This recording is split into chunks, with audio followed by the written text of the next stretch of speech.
शराब घोटाले में ईडी का एक्शन, मुश्किल में फंस गए आपके संजय सिंह। दिल्ली में 4 अक्टूबर की सुबह आम आदमी पार्टी के लिए टेंशन भरा दिन रहा। दिल्ली में विकास की बात करने वाली आम आदमी पार्टी पर शराब घोटाले की ऐसी तलवार लटकी है कि उसमें धीरे धीरे उसके सभी नेता आते हुए दिखाई दे रहे हैं।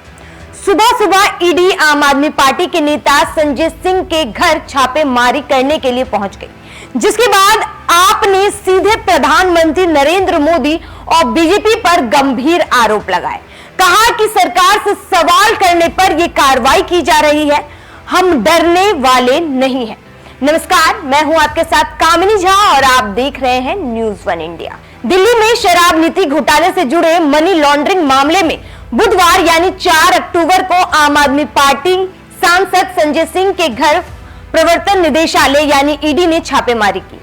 ईडी अधिकारियों ने बताया कि इस मामले से जुड़े कुछ अन्य लोगों के यहां भी छापेमारी की गई है। आप राज्यसभा सांसद संजय सिंह के दिल्ली स्थित घर पर भी छापेमारी की गई।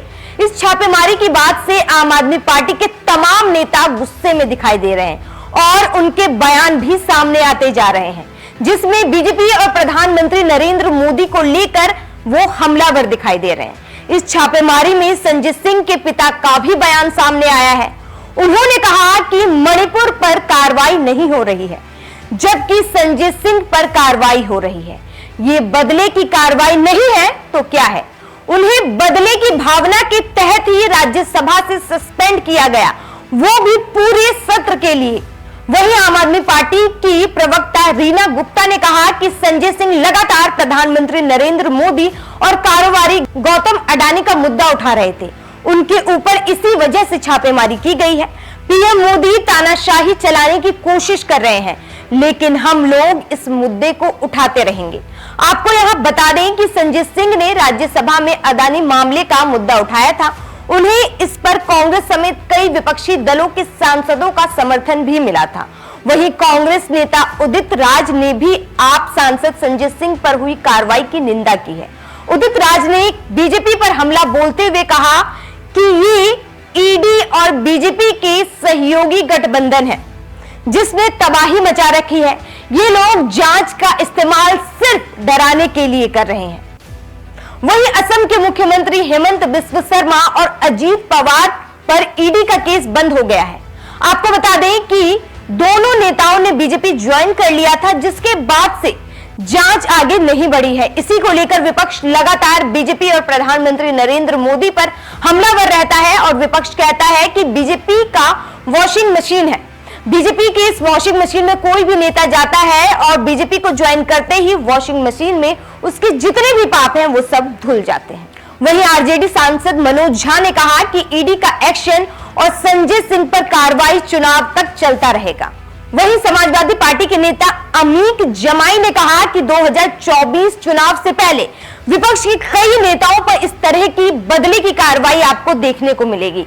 अभी तक शराब घोटाले के मामले में आम आदमी पार्टी के पूर्व उप मुख्यमंत्री मनीष सिसोदिया और मंत्री जैन को गिरफ्तार किया गया था। जैन फिलहाल बीमारी के चलते अंतरिम जमानत पर बाहर है। चलिए आपको एक बार ये पूरा मामला बताते हैं।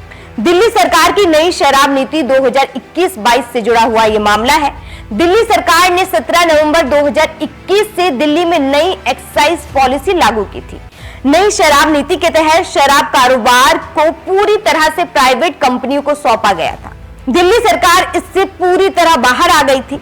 दिल्ली सरकार ने नई एक्साइज पॉलिसी लाने को लेकर माफिया राज खत्म करने का तर्क दिया था और दावा किया था कि इससे सरकार के राजस्व में बढ़ोतरी होगी। जैसे ही ये नई एक्साइज पॉलिसी लागू हुई, सरकार का राजस्व बढ़ने की जगह कम होता चला गया।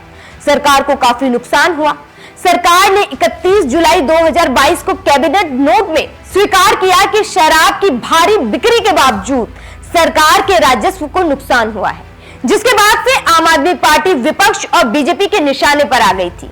केंद्र शासित प्रदेश के मुख्य सचिव नरेश कुमार ने उपराज्यपाल वीके सक्सेना को रिपोर्ट दी।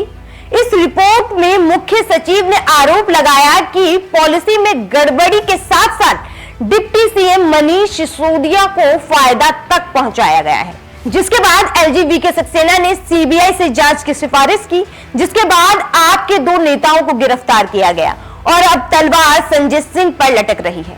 दरअसल शराब घोटाले का मुख्य आरोपी दिनेश अरोड़ा ने बयान दिया कि संजय सिंह ने सीएम केजरीवाल और डिप्टी सीएम सिसोदिया से मुलाकात करवाई थी और डील करवाई थी। वहीं सभी आरोपों के बीच विपक्ष एकजुट होता हुआ इस वक्त दिखाई दे रहा है और साफ बीजेपी और ईडी के गठबंधन की बात कर रहा है। विपक्ष की आवाज दबाने के लिए ऐसी कार्रवाई की जा रही है। वहीं बीजेपी का कहना है कि कानून अपना काम कर रही है, जो निर्दोष होगा उसे कुछ नहीं होगा। वैसे आपको क्या लगता है कि विपक्ष के आरोप सही है या बीजेपी के कानून को लेकर दावे? इस मुद्दे पर आपकी क्या राय है, हमें कमेंट बॉक्स में जरूर बताएं और इसी तरह की तमाम खबरों और वीडियो को देखने के लिए आप हमारे YouTube चैनल को सब्सक्राइब कीजिए। नमस्कार।